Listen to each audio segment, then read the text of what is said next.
Good morning, everyone. Today my presentation is going to talking about Europe and the target 2020. It's a snapshot on education and what is the European Commission designing as for the objective for 2020 to reach for Europe in the field of education. So first of all, the program is called AT 2020, which means Education and Training 2020. This is a strategic framework for the European cooperation, and this is the strategic framework that every member state in Europe should take as for granted to reach the same objective and to cooperate in order to be all of us in the same line in education. This framework has been launched in 2009, and its predecessor was ET 2010. So let's go to see which are the four strategic objectives of this program. ET 2020 is based on four common European objectives. Afterwards, we will also see the benchmarks of it. So the first point is regarding lifelong learning and mobility. What is the reality of Europe and what we can do to better sustain and to better improve the system.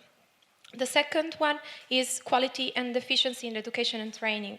So which are the points that we can enhance and boost to make European education better. Third point is regarding equity, social cohesion and active citizenship.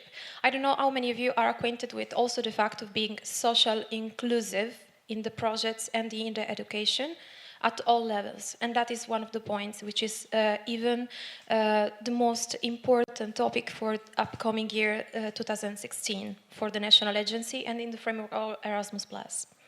And fourth and last objective is the fact of enhancing creativity and innovation, including entrepreneurship, a topic that we already tackled yesterday with the other keynote speakers. Let's go onwards. On the backs of this program, there are a set of principles. And just basically speaking, we have the implementation of European cooperation for education and training in terms of coordinating with a common open method that can unite Europe and that should be effective, synergic, and involve all the countries and make them cooperate in terms of different fields, which can be inside of the education, from the higher education to the youth chapter. Secondly, it should be transparent and cross-sectoral, which means that every policy area should be involved. And finally, as last principle, we have the fact of being disseminated and reviewed regularly. And we will see afterwards what do we mean with the midterm evaluation.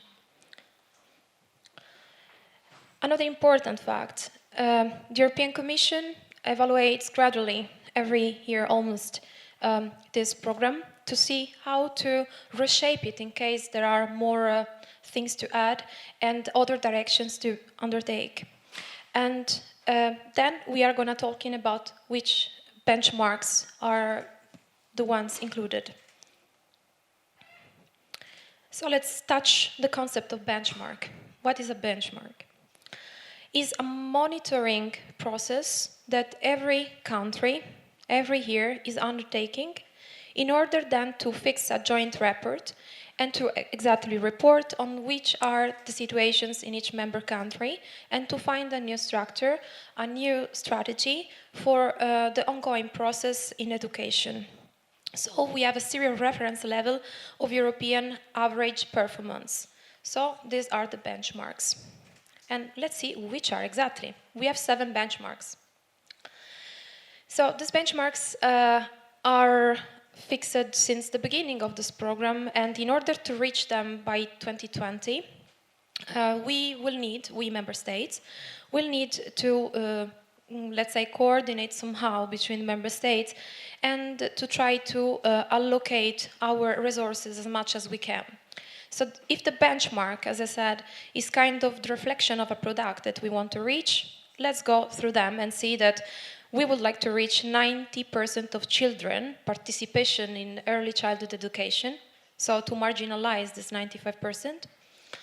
Then fewer opportunities should be tackled 15% more regarding, underskilled in reading, mathematics and sciences, precisely. We should try to reduce the rate of early leavers from education. This is a very huge challenge that we are also facing in the United Nations Sustainable Development Objectives. It's kind of synergic. And onwards, we have 40% of people aged 30-35 to complete higher education level. 15% of adults should participate and get included in lifelong learning experiences, so it's also another important target. Sixth, education, higher education, between 18 and 34 years old should have an impact on vocational training. And seventh, share the employed graduates and raise the percentage of employment for youth, which has been discussed also yesterday with the other keynote speakers. So these are the 7 benchmarks from the ET 2020 program. What we have been doing until now as a result of what we discussed, because this program has been launched long ago, and now we have to see which are the results. Until 2014, so last year, what we could touch as general report was the national report, that we could somehow have in joint reports and allowed us to analyze which are now the targets for 2015, so for this year. The annual Education and Training Youth Forum, which was held last year in October 2014. Then the ET 2020 independent evaluation by contractor equaries, which is an evaluation, external evaluation of what has been done.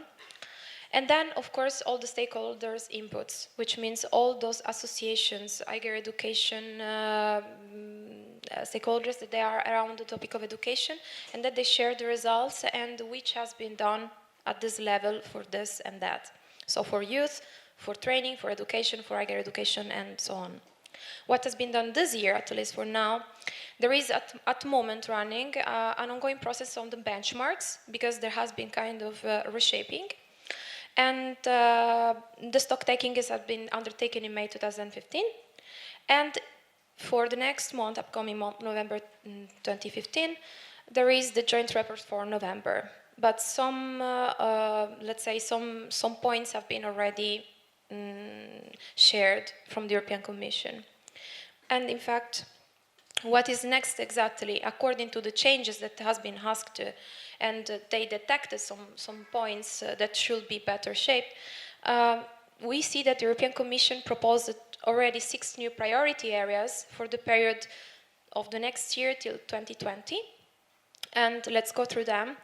First of all, we have the relevant and high-quality skills, competences for employability, innovation, and active citizenship, because there is a detection of, let's say, huge unemployment rate, as we checked yesterday. Secondly, we have the inclusive education, which I previously mentioned under social inclusion. Equality, non-discrimination, civic competences. If someone of you is acquainted, for example, with the no hate speech, it's something that is running all over, and it's supportive from the European side as a movement for youth.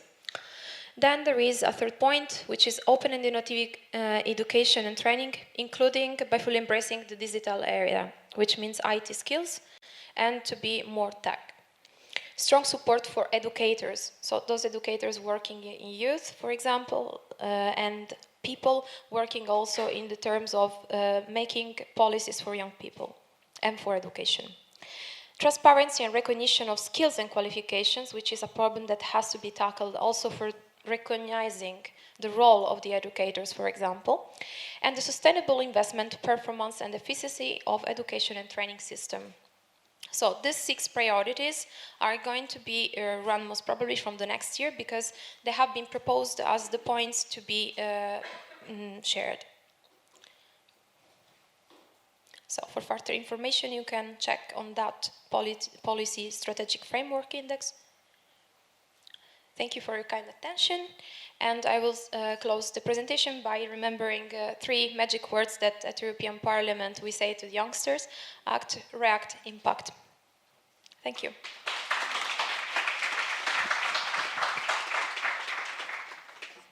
Thank you very much indeed, Silva, for this speech.